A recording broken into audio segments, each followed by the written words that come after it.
Evening all, so welcome to day 8 of our advent calendar. And as I sit here with my nice, swishing glass of brandy and Castle Pyrex, it's not made of Pyrex, by the way, it is actually made of stone. Anyway, I digress. I did scratch my head wondering what game to play, and you're probably looking at this thinking, oh my Christ, what is he playing now? This is a classic, and I've now got, 22 minutes to persuade you that this is a classic, and I've not lost my mind by presenting it to you. This is Psychonauts. If you've never heard of this game, then I'm going to have a hell of a lot of convincing. If you have heard of this game, you're probably aware that this is critically acclaimed as being pretty good. And, well, where to begin? This game's old. It's probably around, I don't know, maybe 2004, maybe? It's old. And it was originally on a number of platforms, I think consoles originally. And it's been converted back via Steam to a workable game on Steam. And let me explain why it's very good. Firstly, this is one of those games that just had a very, very clever idea. That really, it was like Portal, it was like all of the others. It had a really good idea and it just went for it. It is a platformer. Don't let that put you off. It was from an age where everybody did platformers. And really what it was something very, very different because it's actually about psychic powers.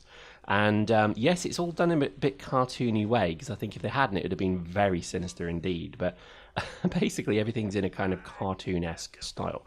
And what's happened here is that he is one of your instructors, that weird kind of, I guess, pyramid-shaped weird man, banana head sort of thing. And he's actually invited you into his mind, which, given Operation U-Tree and I think a lot of very worrying police investigations lately, wouldn't work today. I don't think you'd get away with this game. But sadly, what this game really has gone for is this kind of cartoon look. I don't like that, but what I found very quickly was it didn't bother me. Now, the purpose of this whole game is that you invade people's minds, and that is the subtext of the whole game. And in essence, we're in his mind. He's an ex-army weirdo kind of dude, and this is now within his mind, and we're doing brain training. This is actually what it's called. Brainicize or some clever, I don't know, noun that was there. And what it is you then basically go through the whole of his experiences. So he was obviously a veteran, he's fought in wars, etc., etc. And as you can see, here we go. Now this is his emotional baggage. Get it? Emotional baggage? Do you see what he did there? Yeah, okay. It's not a bad game. Please don't switch off. It's actually really good. It's one of these really charming kind of games, very similar to Mario, I think inspired by Mario, but the whole concept, and I think what makes it probably as critically acclaimed as it is, because again, Peter Molyneux and a lot of very kind of decent game producers and designers do hold this in high regard as being a prodigy, if you like. It was something really unusual because it was a platform game, admittedly, but it was all set in the period of someone's mind. And what you become is a psychonaut. That is actually the name of the game, and that's what this kid or whoever it is trying to become, because in essence, a psychonaut is an agent. It's somebody who can invade someone's mind and actually get through and defeat them mentally from within. And that is literally the whole subtext of the game. And I've got to admit, I'm only playing level 1 here because I kind of don't want to spoil it, because I kind of hope that somebody maybe will buy this, because I think it's literally like £1 or like $1.50 on Steam, and it is good. It's really good, and it would just be one of these games that if you like kind of exploration platform gamers that has such a massive twist, I think you'll quite like it. I'm convinced you'll quite like it. Certainly what I think gave it its critical acclaim was just the fact that it was, obviously the stylization is incredibly unusual, but that kid there is pretty gross, isn't it? That's pretty messed up. But this is the beauty of the game in terms of its stylization. But the dialogue was good. I think also just the way that it had been designed was excellent. It really was a well-designed game, and I think the weird thing about it almost was that it came out of nowhere and then it disappeared into nowhere, and all in between, people really liked the style of the game and the way it was designed. And I've got to admit, it was one of these games that I saw on Steam, and I thought, and I'd never played it originally, but I'd heard so many people talk about it that, or maybe I did play it a long time ago, I can't remember, but it was a while ago, and I thought to myself, I'll buy that, and it was on Steam sale. Big fan of the Steam sale, by the way. We should talk about that very quickly. Steam sale over Christmas is going to be ludicrously good. So if you've got literally like 50 quid or like what, $80 or something like that. You could buy every game you want probably this year, and there'll be stuff on there that's actually quite good. So even things like Assassin's Creed 4 potentially could be on there eventually at some point. So I think definitely worth a look. But I would say don't dismiss these older games, because there are some really good ones. We're not going to play solely old games. Hopefully that's been made clear. I know I've done two in a row. I did Quake yesterday, which I tell you what was such a laugh. I really love playing that game.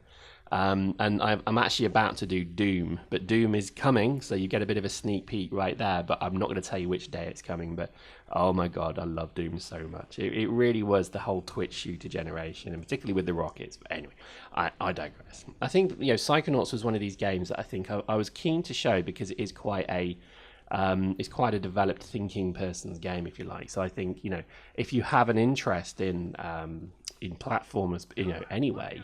Then, and let's face it, there aren't too many of them anymore. I mean, Assassin's Creed is, I guess, technically a platformer, but this is done with a lot of love. It's done with and you can tell this was a labour of love for the developers. They produced a game that was really, in what they wanted to play, and I think that's something quite nice about that. And again, just the weird thing about it is that it's not it's such an original idea. It's never been done before, and it's never been repeated. And I think, certainly when you look at a lot of games nowadays, is that there's not a great deal of innovative thought anymore. It's all a little bit kind of samey. So this copied no one, and the beauty of it is that that's why it looks so unique and fresh. And as you can see, we're fighting our way through this guy's mind, and I thought that was such a clever idea. I've always wondered why we've never been able to do terribly good psychic games, because obviously there is a huge amount of sci-fi based around that, but yet you never really see that being used. I mean, things like XCOM,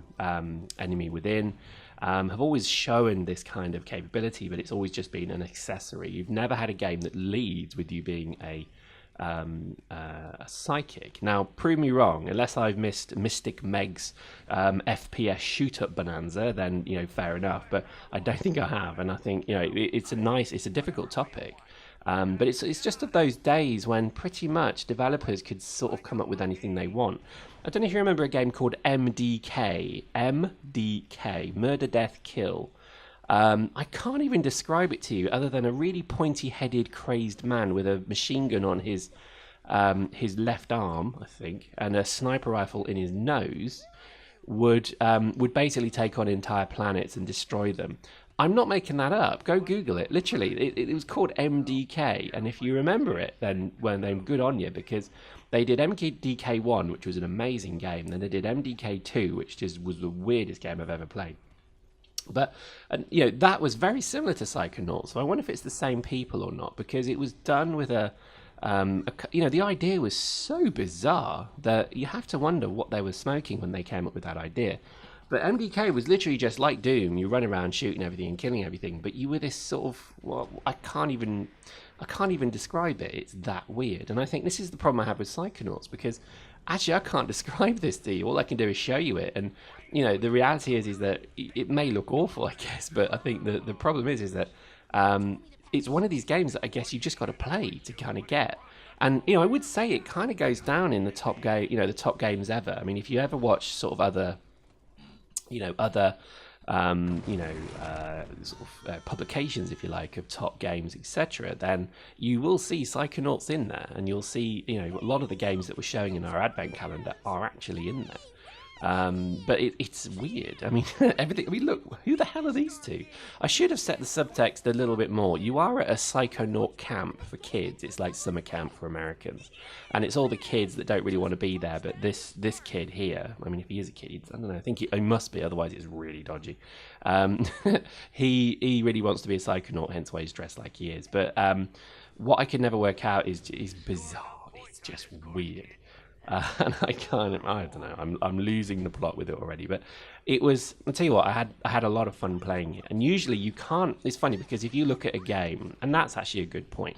When you look at games on Steam or something like that, what makes you buy it? And I was thinking about this because I was looking at a few things on Steam lately that I'm thinking, I've heard of that. I'm quite tempted with it, and I'm really actually quite interested to maybe look at it. But the weird thing is that I rarely will buy anything based upon just hearsay. I'll usually go and look at something, maybe a video or something on it. But lately, I think there's a few games that have come up that have just, that whole kind of video, then stills, and then a quick narrative, which is all you get on Steam and Origin and others, is kind of lacking to a degree. Because, for example, when I saw Metro 2, big fan of Metro 1, actually, I should just say that. I played Metro 1 a huge amount, because to me that was like Stalker, and I'm a big fan of Stalker and so on. So, when Metro 2 came onto Steam, I looked at the video, I read about it, and to be honest, I didn't buy it. And I actually thought to myself, do you know what? I don't think I want to play that. And I kind of stood by it, because I think I still haven't played it, actually, because there's a lot of games that I think they don't really do anything more than what the original game did. And I mean, Assassin's Creed is kind of guilty of this a little bit.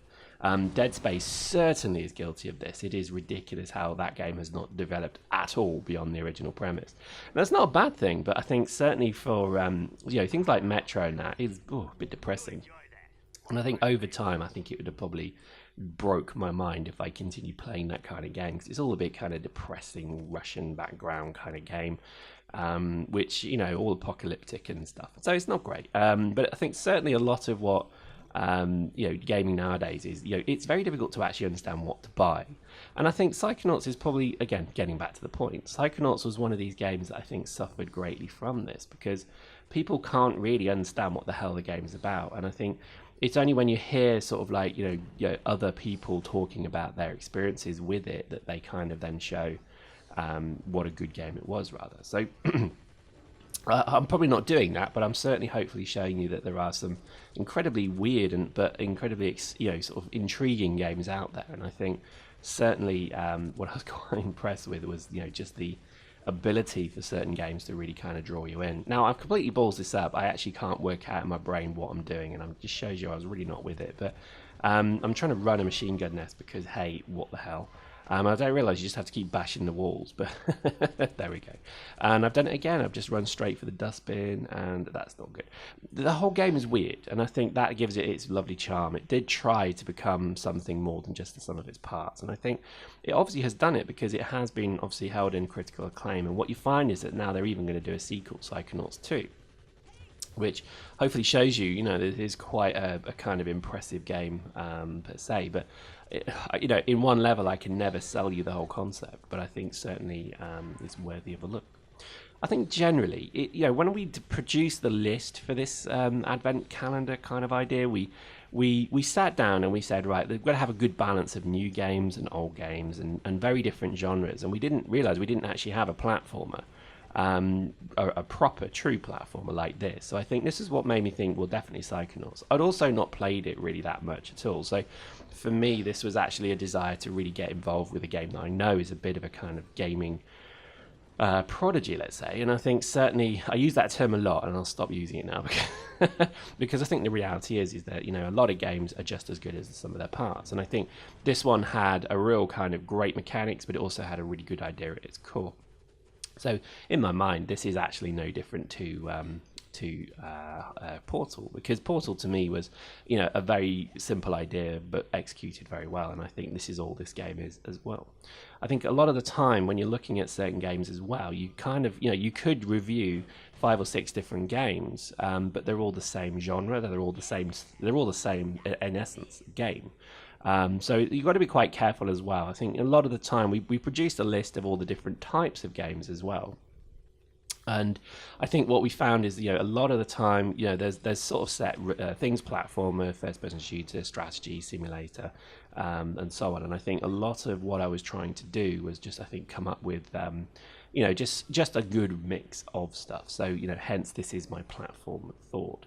I think the prevailing genre that I would probably say is going to be played in this is going to be first-person shooters, which I guess says a lot about me, but I actually thought I played more strategy games than this. But I think the problem with, we did one of the games that we're going to feature at some point as well is Star Drive, and I think that's because it is such a good game.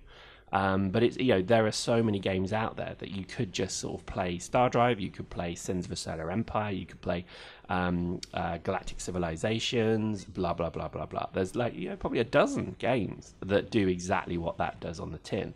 So there's a little bit of care, I think, sometimes with certainly doing these lists, if you like, because you could just show the same number of games over and over. So certainly we tried to avoid that, and hopefully we're doing that. But bit more emotional baggage. I love that thought. I think.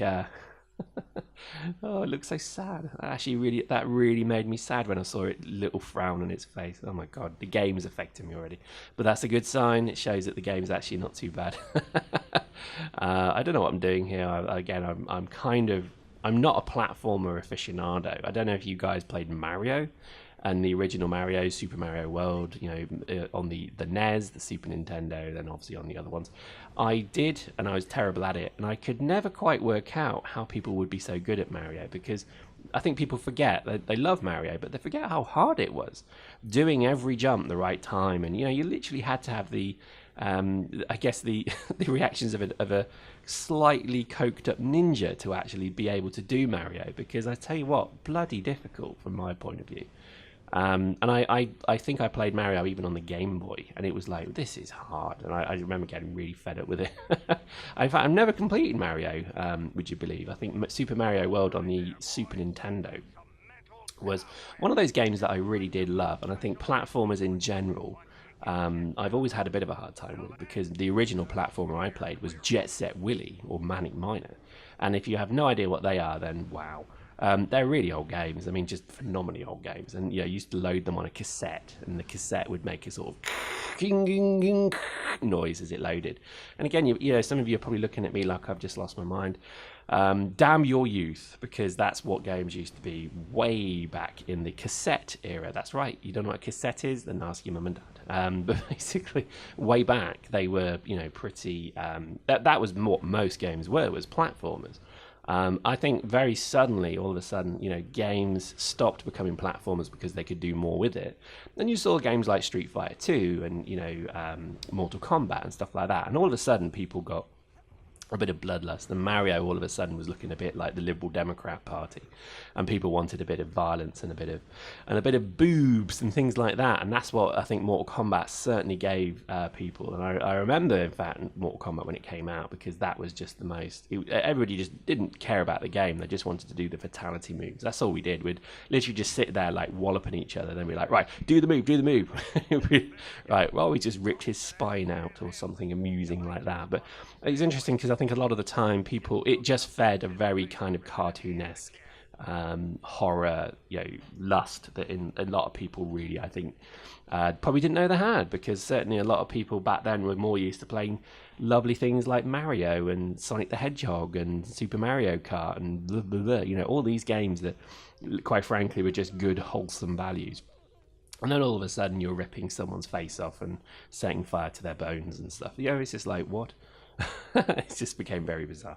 So I think games like platformers, they have an innocence around them, which, let's face it, in today's gaming market is not really celebrated anymore. I think innocence, unless you've got a Nintendo Wii, gaming innocence is seen as a bit sissy, which is a shame, because games like Psychonauts, they're not kiddie, they're not childish. They're actually incredibly well developed and designed games that have a real spark of innovation about them that I don't think you get anywhere else, really. And I think it takes a fair bit of searching to find something that has the same love, I think, inherent to its production as certainly a game like this.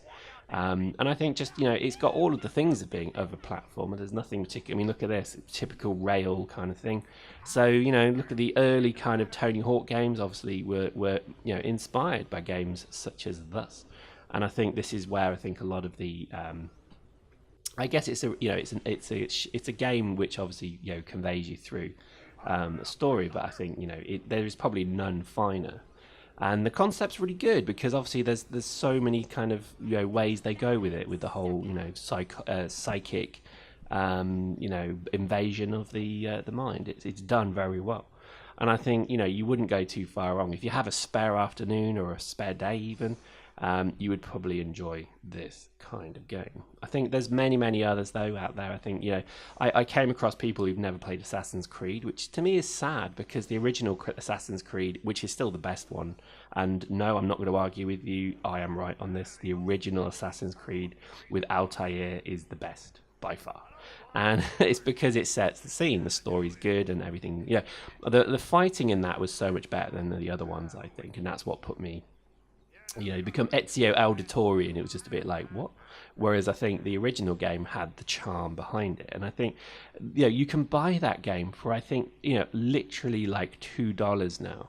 And that is a game that will entertain you for days if you so wish it. And I think this is the beauty of certainly not just playing the latest AAA releases, because I mean, it's funny, I heard somebody do something very clever recently, which is they actually play all of their games a year behind the release of that game. And that means that their technology cost is zero compared to obviously buying the brand new computers that you need. And their cost of buying the game is also incredibly cheap because, hey, the game's a year old, so it's like, you know, a third of the price or even a quarter of the price. And I thought that was quite clever, actually. I mean, and obviously it means that you've got to have like no friends that play games with you who you can talk to about. But I think, you know, just the thought, really, you know, you could go and buy a PS3 now, and you could go and buy like probably 100 games for the PS3 for maybe like $50, maybe, and because people are just cashing them in because the PS4's out. And you could probably have the cheapest and yet the most, you know, enjoyed, you know, constructive gaming session you've ever had for, you know, for very little money at all. And I think that's because, again, you just have to accept that you're kind of slightly behind in terms of the technology. But, you know, I honestly think that that's even worth considering. You know, there's nothing saying you have to go and buy a PS4 right now, other than the marketing men of Sony and others who are going to make their money from you and charge you a premium for everything. I mean, do you honestly think that, you know, Battlefield 4 is really worth £50? Do you really think that? Because tell you what, it's not. And it's an absolute travesty that, quite frankly, a lot of these gaming companies just know that people want to go and play it, and they'll charge £50, £60. I mean, that could be up to $100 for a game, a multiplayer game. I know it's all the peer pressure of your friends and such playing it, but honestly, if you can be the person that rises above that, you can actually find yourself, you know, a much better off place. Not saying that's what I recommend, not at all, but I'm just suggesting that certainly from my point of view, I think it's kind of sad that we are being completely marketed to. And I feel gutted that I paid like, what, 50 something pounds to play Battlefield 4 just because I wanted to get the whatever it was, the pack, and it was like, what a waste of money that was. You know, I could have waited for like a week after it was released and I'd have got it for 30. And so on. So, you know, always have a consideration about that, because too many times lately, I think a lot of gaming is just being overpriced. And I think the Steam sales and other sales are well worth checking out, because you'll pick up some real classics like this, but many others that you enjoy, and I think you'll find them quite cool. So there we go. Check out the website. Quick plug again for the website. Go to the website. We're doing an article on every single day. So if you've seen a video so far on the advent calendar that you would like to know more about, go to squadb.com and you can read more about today's topic or the one before. Hope you enjoyed that. See you next time.